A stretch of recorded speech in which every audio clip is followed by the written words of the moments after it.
Hello and welcome back to the Hurry Up podcast presented by Hoop Good Media Group, powered by Tri-State Football. Be sure to follow us on all social media at HG Media Group and at TS Football. I'd also like you to check out our podcast, TSF Game Plan, featuring myself and host Safan Alvey. You can find it on the Tri-State Football YouTube page. Me and Safan, we get on there, we break down the best bets, which are the top games of the week in our high school season here in the tri-state area. Today we have coach of Cincinnati Country Day, Dennis Coyle, that will be joining us. But first, being 2 weeks into the season, week 3, I wanted to go through my top 10 coaches in the area so far this year. So this will be a frequent thing we do here every few weeks, kind of a coaching power ranking, so to speak, and how that team is playing at that particular time. Not really an overall thing, but how the team is playing for that particular time. So without further ado, you can see it running there at the bottom, but we'll start at number 10. I'm going to go with Wyoming coach Aaron Hancock. The Cowboys off to a 2-0 start, doing what they do, seem to be right there in the hunt for the CHL like they are every year. Coming in at number 9, TAF coach Tyler Williams just became the all-time winningest coach in TAF football. State runner-up a year ago. They're off to a 2-0 start. Big comeback win last week. They got another tough one up at Chaminade Julienne this Friday night. Coach Tyler Williams and the Taft Senators. Number 8, I'm going Baden coach Nick Yorty. Got the Rams to a win over crosstown rival Hamilton in week 1. Big win over Dixie Heights in week 2. Defense looking good. Offense looking good. Some great players. Great coaching job. Baden coach Nick Yorty. Number 7, Doug Ramsey, Hall of Famer from the Elder Panthers, 2-time state champion. He has a chance. He has another team this year, kind of flying under the radar. Great quarterback play from Caden Eastep.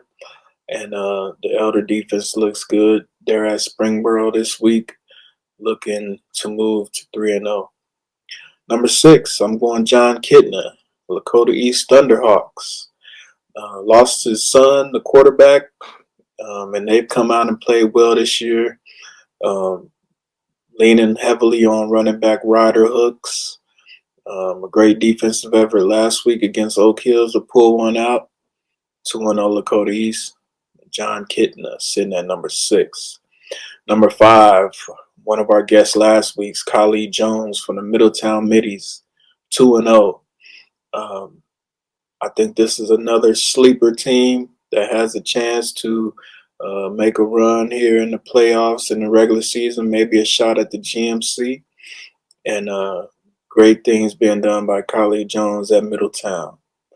Number 4, our week 1 guest, Alex Garvin from Kings. Big win over Winton Woods in week 2. And they seem to be a threat in the ECC and in Division 2. That's going to be a heck of a battle in Division 2 and in the ECC. Kings, Anderson should come right down to it. Alex Garvin, he's coming in at number 4. Number 3, Lakota West, Tom Bolden. What can we say? Been dominant in the GMC and, off to a good start this year. They're sitting at 1-1.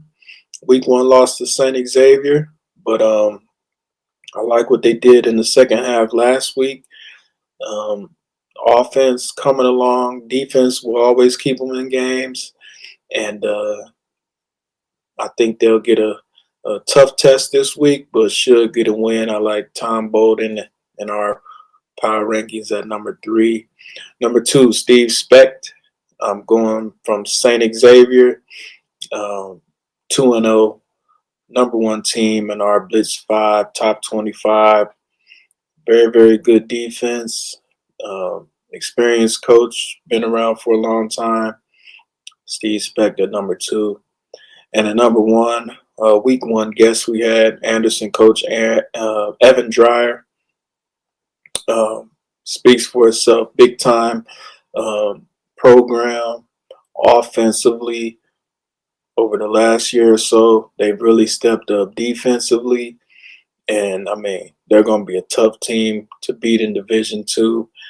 Wouldn't be surprised to see them right back in the state finals this year, hopefully coming away with a win. So those are my top 10 coaches power rankings here, week 3 of the season.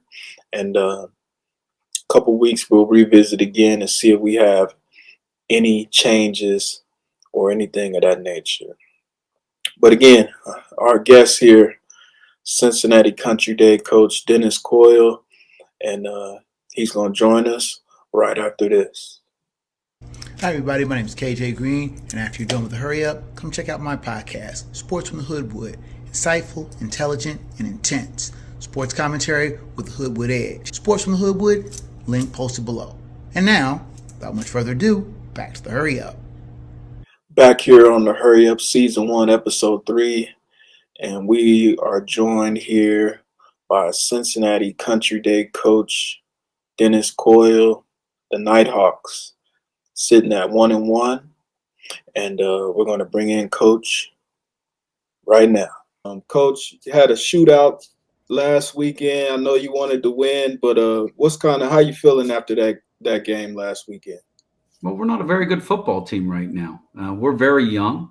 Yesterday at practice, I looked, and we had 8 guys on our starting defense that weren't on my football team last year. So one's a junior who didn't play last year. One is a sophomore, and then a bunch of freshmen. And we're very inexperienced. We lined up wrong. I've been the head coach here 7 times. I think we lined up more incorrectly on defense on Friday night than we have in the other 6 years combined. And as I talk to the boys, we're usually a very disciplined program that does the little things right. And it starts with your alignment and your keys and taking care of your responsibility. And if you can't do that, you're not going to be a very good football team. So I feel we've done a poor job as a coaching staff getting our kids to understand what it is we're trying to do. And as a coaching staff, we have to do a better job preparing them for games on Friday and making sure they understand what it is they're supposed to do. And I am proud of the boys that they were resilient and they fought all night. But we're not a very good football team. We did not play a good football game. We did not against Summit. And right now, our best outing was our first scrimmage against Deer Park. And we have to go back to basics and learn our alignments and our responsibilities and do a better job all the way around. Yes, sir. And Irvington Prep this week out of Indianapolis.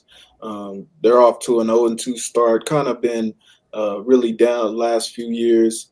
How do you keep your team focused on going into a game like that, especially when what you have next week, the only team that beat you in the regular season last year? Well, I think it makes it easier when you haven't played well. We come in every Saturday and we watch film. And if you asked any player on our team, they'd tell you we're not executing at the level we have the last 4 or 5 years. And that's one of the things I asked our seniors on Saturday. Have you seen us play this poorly since you've been here? And it's not necessarily the effort or the techniques. It's just the basics getting lined up. And we're going to fix that. And I think this is a good week for that. We were playing a team that we should be the better team, but the better team doesn't always win. I'm talking about, our focus every week is on us. We want to be the best version of ourselves. Every kid on the team, our goal is for them to develop, become the best football player they can, the best person that they can. So we'll be working all week on the mistakes that we've made, trying to improve that. And the good thing is all of them have shown that they're capable of doing it. We just have to consistently do it. And that's what we're working hard to try to fix. I want to talk about a couple of your players. Will Robinson, great offensive, defensive lineman. What can you say about him? And kind of one of those returners coming back and trying to lead, especially on the defensive side of the ball. Yeah, Will does a great job for us. He's a 3-year starter on both sides of the ball at guard, and he plays Mike linebacker for us. And he has worked extremely hard in the weight room the last couple of years, and he's a big, strong kid. And he's doing a great job. He lines up next to Lucas Donahue, our tackle. And Lucas, and we talked about on Saturday, I had 5 or 6 kids that played every single snap of the game on Friday night. And all but one of them were offensive and defensive linemen or linebackers. And to think of a kid like Lucas Donahue, who's 250 pounds, didn't come out of the game. Recovered an onside kick attempt that they had, was on every snap at defensive tackle and every snap at offensive tackle throughout the game. Will Robinson was the same way, and just couldn't be more proud of those guys and how hard they're working, and they're real leaders on our team. And continuing with that a little bit, Thomas Huckleby, one of the, I say, better all-around players in the area. Kind of seem like you can just plug him anywhere and he can be successful. He's been off to a good start too. Yep. What do you say about him? I love him. He's a great kid. He's one of the hardest workers in our program, was last year as a freshman as well. When we do our drills, when we do our summer workouts, he competes in everything we do and wants to be first in everything. He has about 100 yards a game receiving right now. He's explosive in the return game. He's leading our team in tackles with 27 at the free safety, which is part of our defensive problems. We don't necessarily want Thomas making 27 tackles in 2 games. Right. But he's a great kid. He works really hard. I would guess he's as good as any sophomore in the city of Cincinnati. He's a little bit on the short side, but he's explosive. I coached at St. X when Michael Larkin played there, and he reminds me a lot of Michael Larkin. And I think as a sophomore, he's even more explosive than Michael was as a sophomore. Now, we'll see how he develops his last 2 years, but I think he's a really special player. He has great vision, that great work ethic, and I think people are going to continue to hear about him for a long time. And finally, kind of talking about your offense, Levi Gutman stepping, right in the footsteps of Elijah. What have you seen from him in his first 2 games as a starter? I see a kid who likes to compete. He's a competitor. He's a good athlete. The unfortunate thing, he didn't play football last year. He took a year off and worked in the weight room, and he plays basketball and baseball at the school. He's just really raw right now, and developing the consistency in his play and him getting familiar with our offensive playbook and the reads and everything that we do.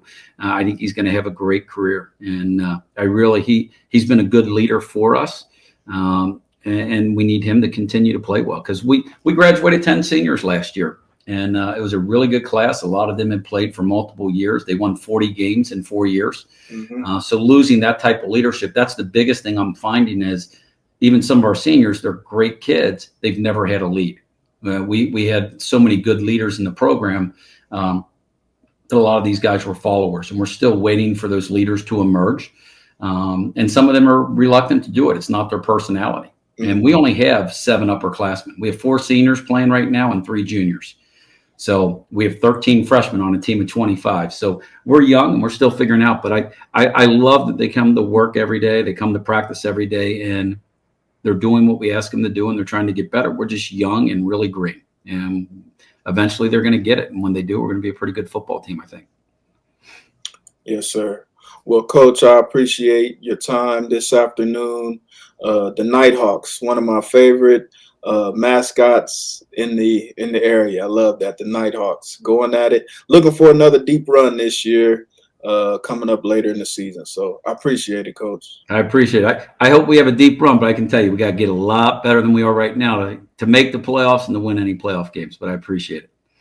All right, sir. I appreciate you. Thank you. Bye-bye.